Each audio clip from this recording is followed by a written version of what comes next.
Okay, children, we continue now with natural features. And first, we are going to start with the water bodies of different kinds. Now, one thing that you have to understand is that water bodies can be perennial or seasonal.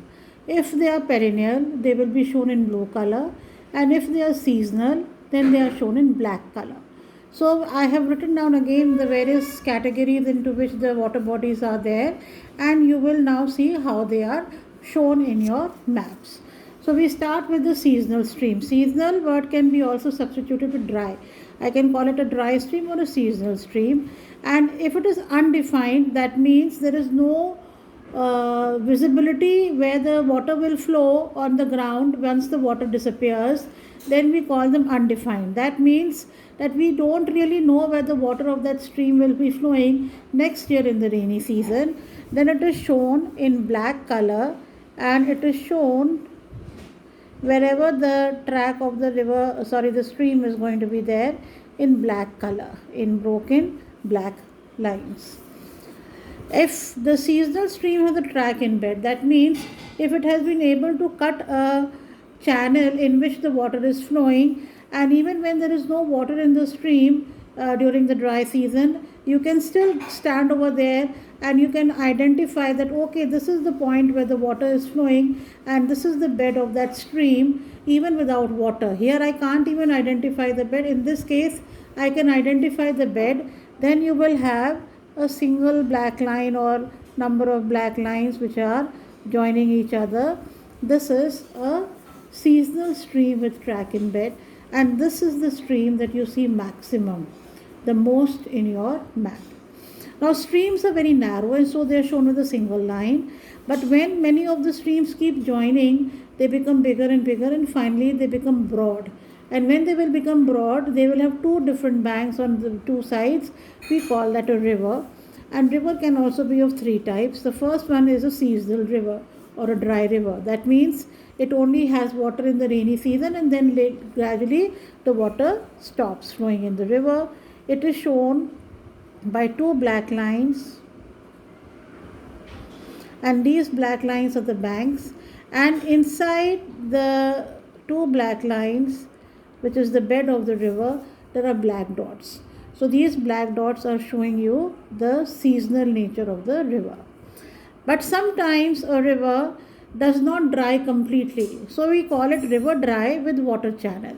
So we first draw the same dry river by using the black color for the two sides and drawing also the dots inside the river.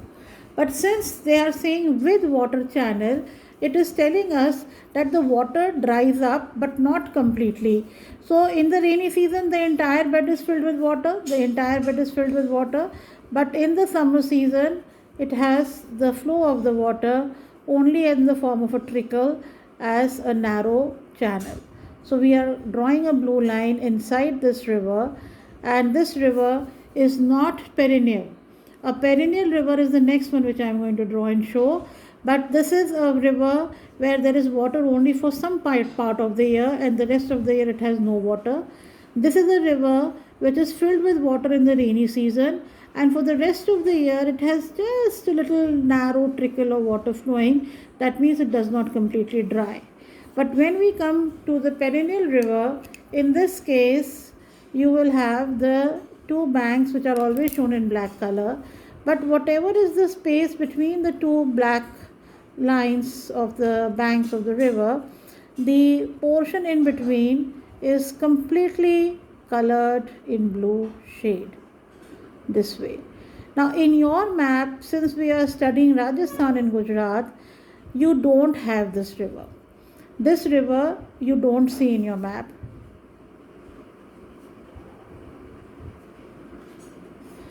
And I have only drawn it here so that you don't confuse this with this perennial river.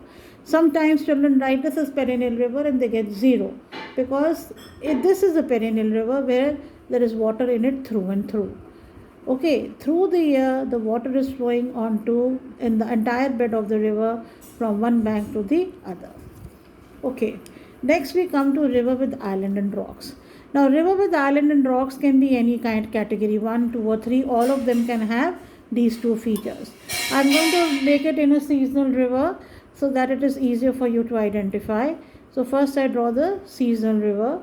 Now islands are big features of sand deposits which are seen inside the bed of the river in this manner. They will be long, ovalish in shape, whereas rocks will be normally small little rounded shapes in this manner in a small cluster.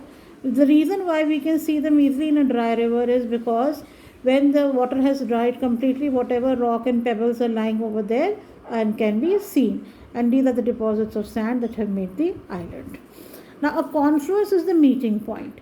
So it can be a perennial river, it can be in blue, it can be in black, it really doesn't matter, because this is a feature where a stream is flowing and another stream is flowing and they meet over here.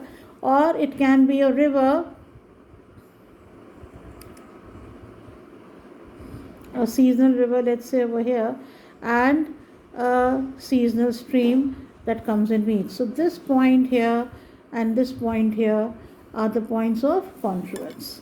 Same way for a meander. Meander is also a feature which can be in any of them, or a stream. In the meander, the main thing you have to remember is that the lines are not moving straight, but they are moving in a curved manner.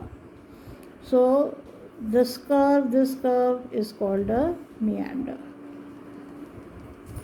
Okay, now I'm just drawing a line here because there is no space to draw. Now this is broken ground. Broken ground, children, is an erosional feature that is formed along the bank of the rivers and streams due to erosion.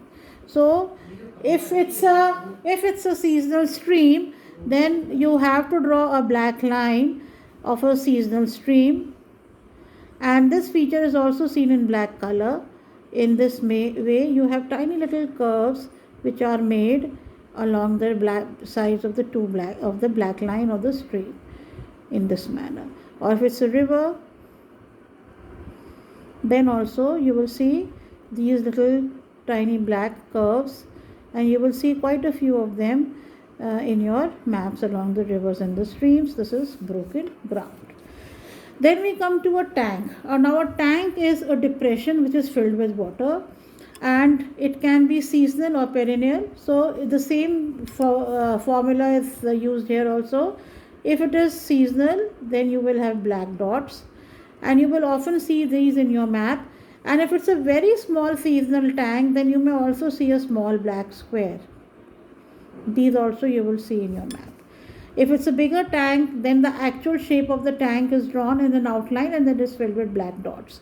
But if it's a perennial tank, it can be shown in the outline will be blue black, but inside it will be colored in blue shade through and through. So if it is colored blue completely, that means this is filled with water throughout the year, or a small little blue square is made. You don't have blue square, but you do have black square. These are very common. These you have only 2-3 in your map, and that is your these are all natural features, children, over here. They have all been formed on their own by nature. Now we come to relief, and relief features are also natural features, but we show them with the help of brown colored lines, which we call as contour lines.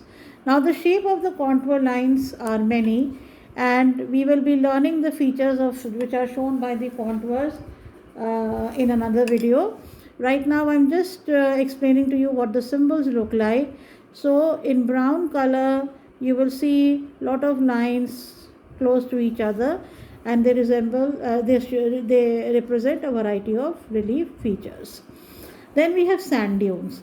Sand dunes are shown in your map with dots in brown color, and the dots in brown color are very, very close and very, very dense, so that they seem like waves or a shape in curved manner.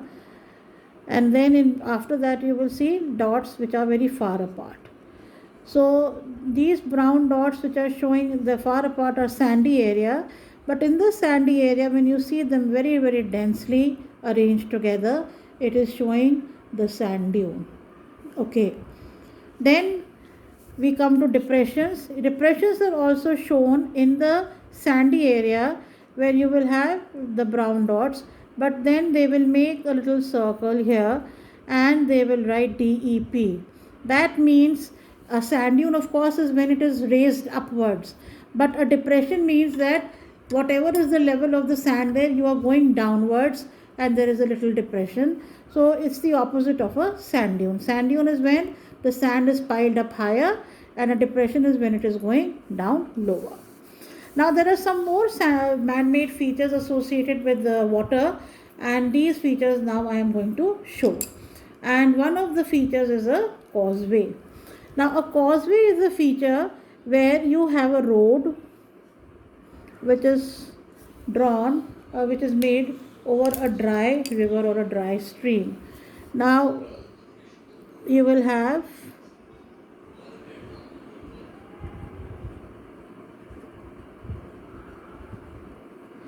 so what I have drawn with the black color is the stream, and over the stream the road has been raised upwards. How it is done is that at this point and at this point, if your river is flowing like this, children, this is your river and the road has to go here. So at this end of the river a wall is made, and at this end of the river a wall is made, and it is raised high. And once it is raised high to 2-3 meters height, then they put a concrete slab above it, and then the road is made to go above it. This is called a causeway. It is a very, very cheap manner of crossing a seasonal stream. It is not done for perennial rivers. It is only done for seasonal rivers because it saves a lot of money. An actual bridge will take a lot of money in construction. Then we come to wells. We all know wells are man-made features, and they are made when we dig into the ground. And these are important because when we do irrigation features, then these are all sources of irrigation. Unlined well is just a blue circle. You will see them in your map, unlined wells. When it becomes a blue dot, a tiny little blue dot, then we call it a lined well. And if it is triangular in shape, then it is termed as a tube well. So these are all types of wells. Then you have tanks. Now if you remember, I had made these tanks. Now these are natural features because these are natural depressions in the ground. But there are times what the farmers do is that they see a small depression, and then on the sides of the depression they make walls. They raise walls on the side of the depression which come above the ground level, and the main purpose for this is so that more water in the times of the rain can be stored by them in that particular tank. So normally seasonal tanks are there. So first the seasonal tank symbol is there, which is similar to this symbol that I have made over here. Now I will add the symbol of the embankment, which is going to be very, very tiny little lines, not touching the circle or the outline, just slightly away. Sometimes they can be on all the sides, sometimes they may be only partly on some side, because the wall has been made sometimes on all the sides, sometimes only somewhere. And you will see them a lot. But when the wall has been made, children, this tank has become a man-made feature, because obviously the wall is made by man. Till the time the depression was there and filled with water and man had not done anything, it remains a natural feature. But if you will see the symbol of the embankment, you will now put it in the category of man-made features. Then there are different kind of heights which are shown in the map by different symbols, and one of them which you will see very, very often is just a little dot and a number, 3-digit or 4-digit number may be written, and this number is the actual height. So if I write 381, that point which you see on the map has a height of 381 meters above sea level. These heights I will be making another video in more detail explaining to them how to understand the heights. In the same way, there is another way of calculating the height of features, and that is by using trigonometry. In that case, a triangle is made, and then the number of that particular point in height is written over here. and all of these numbers are in meters. So no unit is written, we understand automatically they are all in meters. And the most accurate height measurement of a particular point is done with lot of instruments and gadgets, and we call that height as benchmark. It is written with capital B, capital M, and as you can see over here, you only have numbers, but which with no decimals. But in this case, the number will have a decimal also. So the height of this place is 381 meters, in this case 407, but in this case it is 628 meters, and then 0.4 will be actually 40 centimeters. So in this case the height is more accurate, because here only till the last meter, but here till the last centimeter the height has been taken. Now fire line is a feature where in a forest area you will see in this way black lines made, and the word fire line will also be printed along the line. And these are clearings which we have done in the natural vegetation chapter, where we remove some trees in between and clear a patch so that the fire will not spread from one side to the other. Then we have an earthen dam. An earthen dam, of course, a dam we all know is when we have to block the path of a river. So if it is made with mud, and in your map you have one earthen dam, so you have the river, the seasonal river, and the dam has been made along the river. The symbol is tiny little pointed shapes like this, and this symbol is that of a dam, earthen dam. Then sometimes the height of a feature, where here it is given from sea level, is not given from sea level. For example, your school building, the height is from the ground where you stand in the field, then that height is shown of, let's say, the feature, let's take another example, that of a well. You all look at a well and you need to draw the water out of the well, and you look in the map and it is written over here with the blue dot over here 23R. 23R. R over here tells you that if you are standing at the ground next to the well, the depth of the well is 23 meters. And how is it going to help me? It is going to help me because I will know how long a rope I require to put my bucket inside the well to be able to bring out the water. So this kind of R, which is written here, is going to indicate relative height or depth. There are many features, children, which again in the next video I will be explaining in further detail.